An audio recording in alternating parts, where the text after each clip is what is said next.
주님께서 우리에게 주신 말씀은 누가복음 7장 18절에서 23절까지의 말씀입니다. 누가복음 7장 18절에서 23절까지의 말씀 교독하시겠습니다. 요한의 제자들이 이 모든 일을 그에게 알리니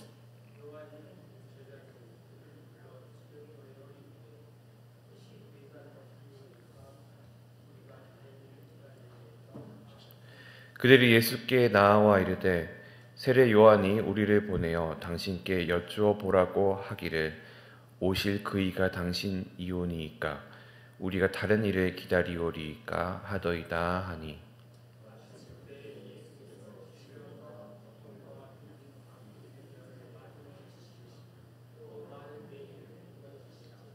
예수께서 대답하여 이르시되 너희가 가서 보고 들은 것을 요한에게 알리되 맹인이 보며 못 걷는 사람이 걸으며 나병 환자가 깨끗함을 받으며 귀먹은 사람이 들으며 죽은 자가 살아나며 가난한 자에게 복음이 전파된다 하라. 누구든지 나로 말미암아 실족하지 아니하는 자는 복이 있도다 하시니라. 아멘. 우리가 잘 알고 있듯이 세례 요한은 스스로를 광야에서 외치는 소리라라고 이야기를 했던 사람입니다. 이것이 무엇을 의미하냐고 한다면 이사야서의 유대인들이 바벨론에서 귀환할 때 광야에서 한 사람이 나타나 여호와의 길을 예비하며 사막에서 하나님의 대로를 평탄하게 할 것이다라는 그런 내용의 예언이 있는데 그 하나님의 대로를 평탄하게 하고 여호와의 길을 예비하는 사람이 나 요한이다라고 이야기를 하는 것이죠. 그렇기 때문에 자기가 어떠한 부르심이 있고 또 어떠한 역할을 가지고 있고 내가 어떠한 위치에 서 있는지에 대해서 자기에 대한 이해가 완전했던 사람이라 우리가 생각해 볼 수 있습니다. 나는 주인공이 아니고 나는 그저 그 길을 준비하는 자이다. 그리고 나는 내 뒤에 반드시 그 이 세상을 구원할, 이스라엘을 구원할 그 메시아가 올 것이다 라는 그 이해를 가지고 있었던 사람이었기에 그의 역할은, 그리고 그가 가지고 있었던 마음은 그러면 그 사람이 누구이냐 라는 것이죠. 그렇기 때문에 더더욱 자기는 그 조연의 역할을 하고 있기 때문에 그 주인공이 누구인지, 그 여호와의 길을 걸어갈 사람이 누구인지, 메시아가 누구인지를 갈망했을 것입니다. 그런 그에게 친척 동생 한 청년이 그 시대에 엄청난 이슈를 만들어내면서 유명해지고 있었던 것을 발견하게 되죠. 그 상황 안에서 요한은 한 가지 의심이라고 하면 의심이고 궁금증이라고 한다면 궁금증일 수 있는 한 가지를 가지게 됩니다. 오늘 우리가 읽은 이 누가복음의 말씀의 그 평행 구절인 마태복음 11장을 보면 요한은 옥에 갇혀 있다라고 되어 있습니다. 감옥에 갇혀 있는 요한은 아마도 자신의 날이 얼마 남지 않았을 것이라 생각했기 때문에 아마도 그런 궁금증 혹은 그런 조급함이 있었을지도 모르겠습니다. 자기를 시기하는 그 헤롯 안티파스가 있기 때문에 내가 곧 있으면 죽게 될지도 모른다는 그런 생각을 가졌을지도 모르죠. 나는 왜 이 땅에 태어났는지, 내가 이 땅에서의 역할은 확실한데 근데 나를 그렇게 조연으로 사용할 그 주인공은 아직 나타나지 않은 듯 했던 것이기 때문이죠. 그래서 이 정체성의 혼란이 올 수 있는 그 상황에서 내가 기다리는 그 사람, 내가 준비하는 그 사람이 내 사촌동생 예수인지 아닌지를 확인해 보고 싶었던 것이라 생각합니다. 그리고 그렇게 그 확인해 보고자 하는 궁금증, 그 질문을 갖는 것이 오늘의 본문의 시작이죠. 요한의 제자들은 예수님이 한 일, 그러니까 오늘 본문 7장에서 앞부분에 해당하는 우리가 같이 읽지 않은 앞부분의 일들에 대한 소문을 듣게 됩니다. 그리고 그 이야기를 옥에 갇힌 그 요한에게 전달하게 되죠. 이방인인 백부장의 종의 병을 그의 믿음으로 고치신 예수, 나인성의 과부의 죽은 아들을 고치신 예수, 살리신 예수, 그 이야기를 전달하게 되죠. 그리고 요한은 자신의 제자들을 시키게 됩니다. 19절에 이렇게 나와 있죠. 요한이 그 제자 중 둘을 불러 주께 보내어 이르되 오실 그 이가 당신 이오이이까 우리가 다른 이를 기다리오이까 하라 하매. 이미 요한은 자기의 제자들에게서도 자기보다 더 능력이 많은 한 사람이 나타났다라는 것을 듣게 됩니다. 그리고 그 사람이 메시아라고 이제 소문이 나고 있다는 것도 알고 있었죠. 그렇다면 이 요한이 가지고 있었던 질문이 과연 이 예수의 메시아로서의 지위와 권위가 있는가에 대한 그런 질문을 가지고 있는 것일까요? 혹은 그 예수님에 대한 믿음이 없어서 이렇게 이야기를 하는 것일까요? 사실 그렇게 보기는 어렵다고 생각합니다. 다만 그 요한의 눈으로서, 자신의 눈으로서 내가 정말로 신뢰할 수 있을 만한 그 사람들로부터 예수의 이야기와 예수의 능력에 대해서 들은 바 없기 때문에 그것을 확인해보고 싶었을지도 모르고, 또한 이스라엘 전체가 기대하고 있었던 메시아가 가져야 할 그런 행동들, 그 행동들과 예수가 하고 있는 그 행동들이 생각보다 다르기 때문에 이런 질문을 가졌을지도 모릅니다.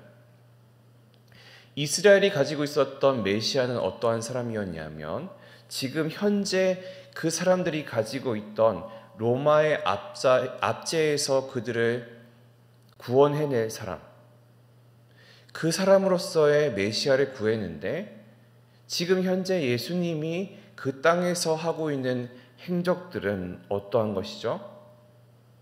아픈 사람, 소외된 사람, 무심당할 만한 사람, 그런 사람들을 찾아가고 그런 사람들을 위로하고 있었기 때문이죠. 심판의 날을 이끌고 보복을 하는 그 재판관으로서의 메시아를 기다렸는지도 모르겠습니다. 일반적인 이 이스라엘 사람들은 그런 기대감을 가지고 있었기 때문이죠. 그러나 예수님은 그런 모습과는 다른 삶을 살아가고 있었습니다. 누가는 요한의 궁금증에 대해서 이어진 구절을 통해서 이야기를 합니다. 그리고 누가복음을 통해서 누가는 요한이 가지고 있었던 그 질문에 대한 답을 들었을 때 그 반응에 대해서는 이야기를 하지 않고 있습니다. 왜냐하면 그것이 중요하지 않기 때문이죠. 이제 요한의 제자들이 예수님에게 가서 질문하게 됩니다. 오실 그 이가 당신이오리이까? 우리가 다른 이를 기다리오리이까? 이런 질문에 대해서 예수님은 특별한 반응을 하거나 답변을 내어놓지는 않았습니다. 대신에 행동으로 보여주었죠. 21절인데요. 마침 그때에 예수께서 질병과 고통과 및 악귀 들린 자들을 많이 고치시며 또 많은 맹인을 보게 하신지라. 예수는 직접 그 제자들 앞에서, 요한의 제자들 앞에서 스스로의 능력과 지위를 보여주셨습니다. 그리고 본인에 대한 그 이야기가 절대 과장되거나 헛소문이 아니라는 것을 또한 보여주셨죠. 이것은 실제고 너희가 알고자 하는 그 사실을 내가 직접 보도록 하겠다 하시는 것입니다. 이들이 기대하고 있었던, 이스라엘이 기대하고 있었던 심판자로서의 그 메시아의 능력과 메시아의 모습과는 다를 수 있습니다. 그러나 그 예수님의 그 온유한 모습 안에서 드러나고 있는 그 능력들을 보면 어떻게 이 사람이 메시아가 아니라라고 생각할 수 있을까요? 그래서 예수님은 또 이어서 말합니다. 22절인데요. 예수께서 대답하여 이르시되 너희가 가서 보고 들은 것을 요한에게 알리되 맹인이 보며 못 걷는 사람이 걸으며 나병 환자가 깨끗함을 받으며 귀먹은 사람이 들으며 죽은 자가 살아나며 가난한 자에게 복음이 전파된다 하라. 광야에 외치는 자의 소리라는 그 예언도 이사야서에 드러나 있듯이 이제는 예수님의 그 행동도 이사야서에서 이야기하고 있는 것이 예수님의 삶에서도 드러나게 되는 것입니다.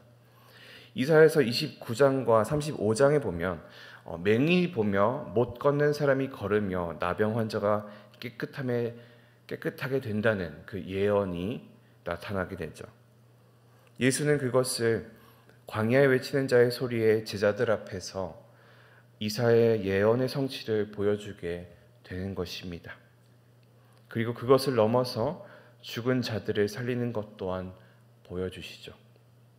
이 모두는 이사야서와 구약에서 나오는 메시아의 징후들입니다.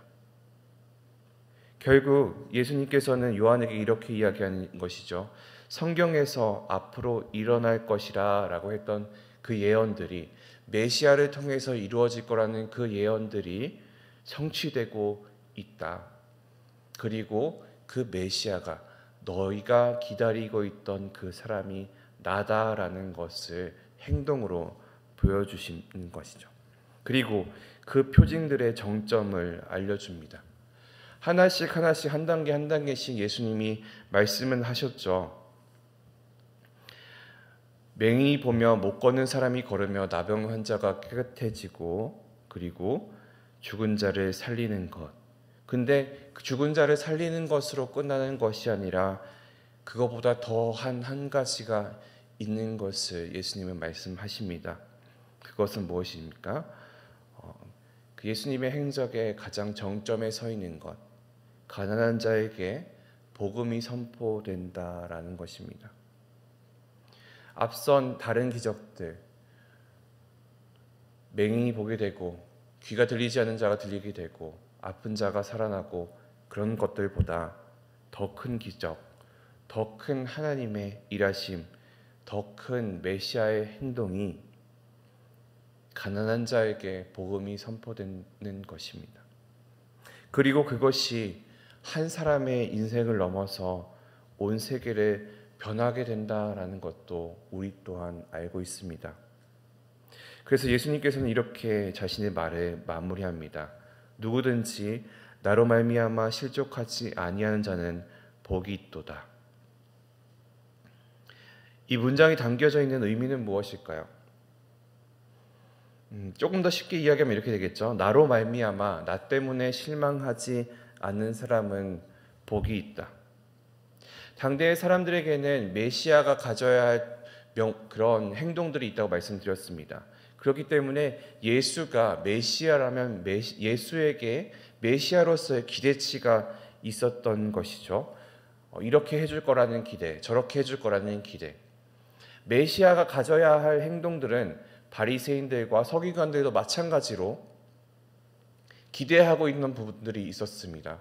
하지만 그들이 보기에도 예수는 뭔가 특별한 사람이었지만 그들이 기대했던 예수의 모습과 그들이 기대했던 메시아의 모습은 서로 달랐기 때문입니다.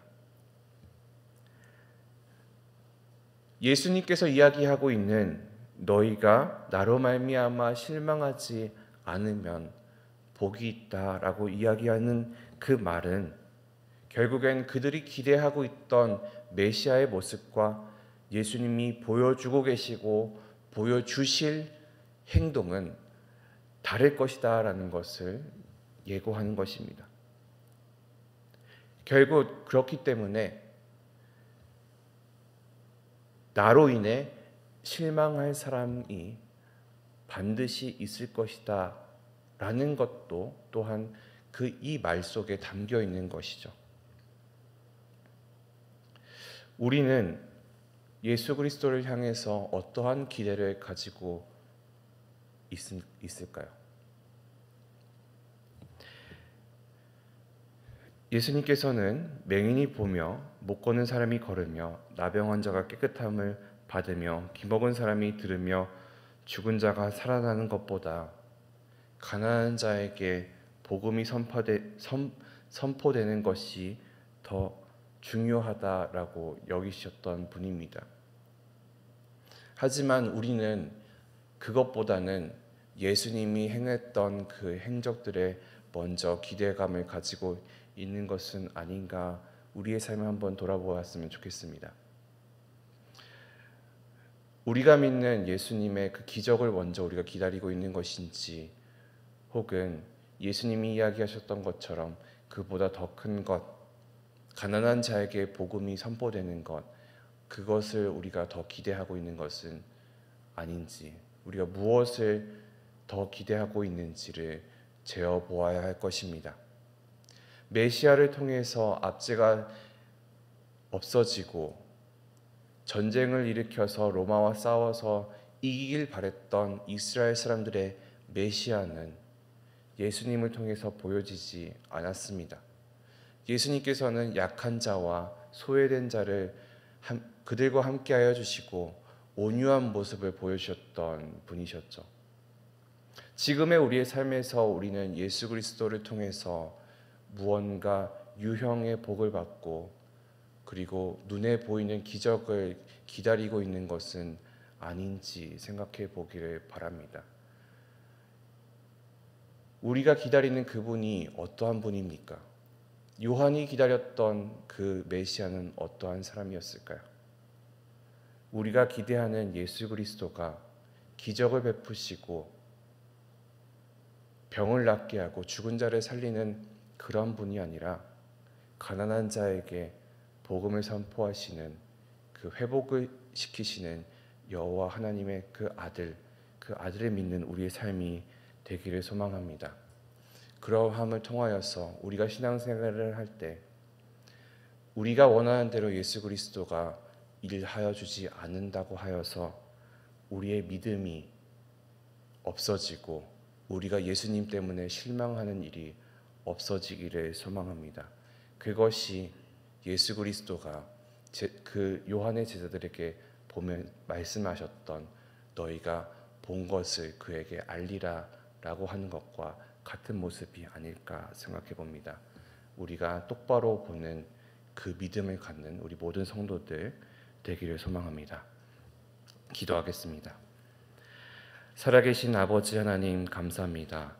우리가 주님의 은혜로 말미암아 구원받은 백성으로서 살아가게 하여 주시고 그 은혜로 말미암아 우리가 오늘 하루를 또 살아갈 수 있도록 인도해 주심 감사합니다. 우리가 예수 그리스도에 대해서, 이 세상을 구원하실 메시아에 대해서 바른 믿음과 바른 관점을 가지며 살아갈 수 있도록 주님 인도하여 주시옵소서.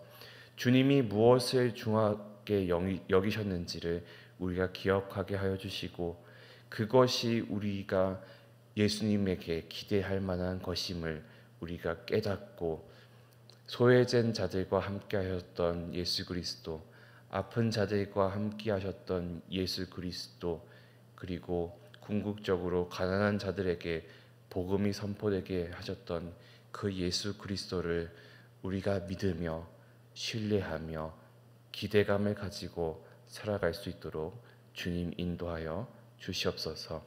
우리의 연약한 믿음을 돌보아 주시고 언제나 아버지 하나님의 백성으로서 살아가기에 합당한 그런 삶을 우리가 살아낼 수 있도록 주님 인도하여 주시옵소서. 감사드리며 살아계신 예수 그리스도 이름으로 기도합니다.